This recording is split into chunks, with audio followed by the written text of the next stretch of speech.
ہمارے سامنے عید کا مہینہ اور عید کا تہوار بھی سامنے ہے۔ اس تہوار کو دیکھتے ہوئے ہماری طرف سے، ہم مسلمانوں کی طرف سے ایک بہت بڑی بھیڑ بازاروں کے اندر جا سکتی ہے، مارکیٹنگ کر سکتی ہے، شاپنگ کرے گی، ہماری ماں بہنیں بھی کپڑا خریدیں گی۔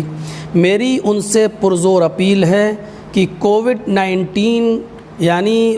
کورونا وائرس کو یہ ہلکے میں نہ لیں۔ اس بیماری نے پوری دنیا کو اپنی چپیٹ میں لیا ہے، لہٰذا آپ اس کو ہلکے میں نہ لیں۔ اتنا یاد رکھیے گا کہ آپ نے اگر بازاروں میں بھیڑ لگائی اور اس سے اگر آپ کو کورونا ہوا تو یقین مانیے آپ اس کورونا میں اگر آپ اس دنیا سے رخصت ہوئیں اور آپ کا انتقال ہوا تو آپ یہ فطری موت نہیں مریں گی، بلکہ اس کو خودکشی قرار دیا جائے گا۔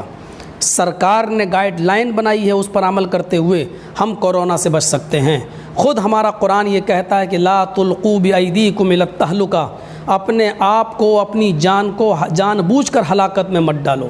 میری آپ سے پرزور گزارش ہے، میری آپ سے پرزور اپیل ہے، جب تک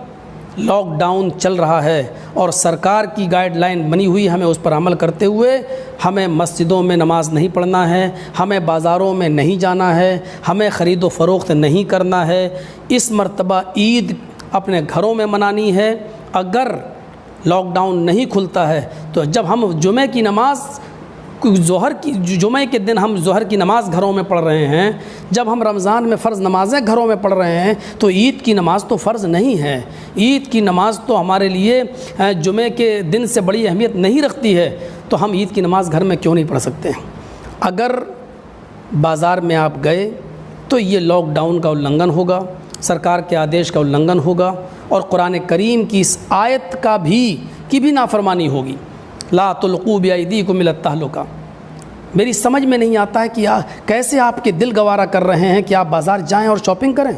جبکہ آپ کو معلوم ہے کہ اس مرتبہ کتنے گھر ایسے ہیں کہ جن کے پاس کھانے کو نہیں ہے، کتنے بچے ایسے ہیں جو بھوکے مر رہے ہیں، کتنے ایسے لوگ ہیں جن کے پاس صبح اگر کھا لیا جائے تو شام کو کھانے کو نہیں ہے۔ اس وقت آپ کے لیے دین کی سب سے بڑی خدمت یہ ہوگی کہ آپ عید کے دن اب نئی چپلیں خریدنے کے بجائے، نئے کپڑے خریدنے کے بجائے، آپ اپنے پڑوس میں، اپنے محلے میں، اپنے شہر میں اور اپنی بستی کے ان غریبوں پر نظر ڈالیں اور ان کی مدد کریں۔ یہ سب سے بڑی دیش بھکتی بھی ہوگی اور دین کی سب سے بڑی خدمت بھی ہوگی۔ خود اللہ کے نبی صلی اللہ علیہ وسلم کے زمانے میں جب ایسے حالات ہو جایا کرتے تھے، شریعت کہتی ہے سخت بارش ہوا کرتی تھی، تو ایک مؤذن اذان دیا کرتا تھا مسجد کے اندر، اور اذان کے بعد اعلان کر دیا کرتا تھا الا صلوا فی رحالکم، آپ اپنے گھروں میں نماز پڑھ لیجیے۔ گھروں میں اس بیماری کو مد نظر رکھتے ہوئے گھروں میں نماز پڑھنے سے ہمارا ثواب کم نہیں ہو جائے گا، بلکہ ہمیں اس کی اہمیت کو سمجھنا ہوگا اور لاک ڈاؤن کا پورا پالن کرنا ہوگا، سرکار کی گائیڈ لائن کا پورا پالن کرنا ہوگا، اور اگر ہمارے لیے لاک ڈاؤن عید کی نماز سے پہلے اگر نہیں کھلتا ہے اور سرکار کوئی نئی گائیڈ لائن تیار کرتی ہے تو ہمیں اور آپ کو یہ سوچنا ہوگا کہ ہمیں عید کی نماز بھی گھروں میں پڑھنا ہے۔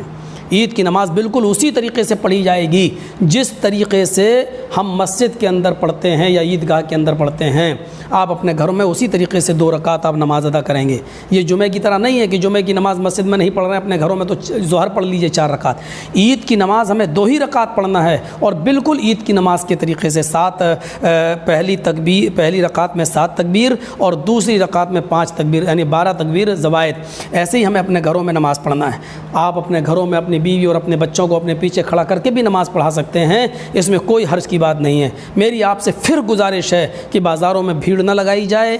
کوئی کپڑا وغیرہ نہ خریدا جائے، شاپنگ نہ کی جائے، اور آپ سے میری پرزور اپیل ہے کہ اس مرتبہ عید نہایت سنجیدگی کے ساتھ منائیں اور غریبوں کا خیال رکھیں۔ یہی اس وقت ہماری دیش بھکتی ہوگی اور یہی ہمارے لیے سب سے بڑی دین کی خدمت ہوگی۔ مجھے امید ہے کہ انشاءاللہ آپ ہماری آواز کو پر لبیک کہیں گے اور آپ اس حساس اور اس نازک مسئلے کو سمجھنے کی کوشش کریں گے، اور کرونا وائرس اس بیماری کو گمبھیرتا سے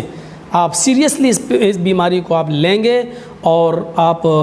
سرکار کی گائیڈ لائن کا پالن کریں گے، خود بھی محفوظ رہیں گے اور دوسروں کو بھی محفوظ کریں گے، اپنے آپ کو بھی بچائیں گے، اور اسلام کی بھی سب سے بڑی مدد یہی ہوگی جو سرکار کی گائیڈ لائن پر عمل کرتے ہوئے آپ اپنے گھروں میں جتنا زیادہ رہیں گے، یہ اسلام کی بھی خدمت ہوگی اور سرکار کی بھی، اور اس سے بڑی کوئی دیش بھکتی نہیں۔ مجھے امید ہے، اللہ تعالیٰ سے میری دعا ہے کہ اللہ تعالیٰ ہم تمام مسلمانوں کو اپنے گھر میں عبادت کرنے کی توفیق عطا فرمائے۔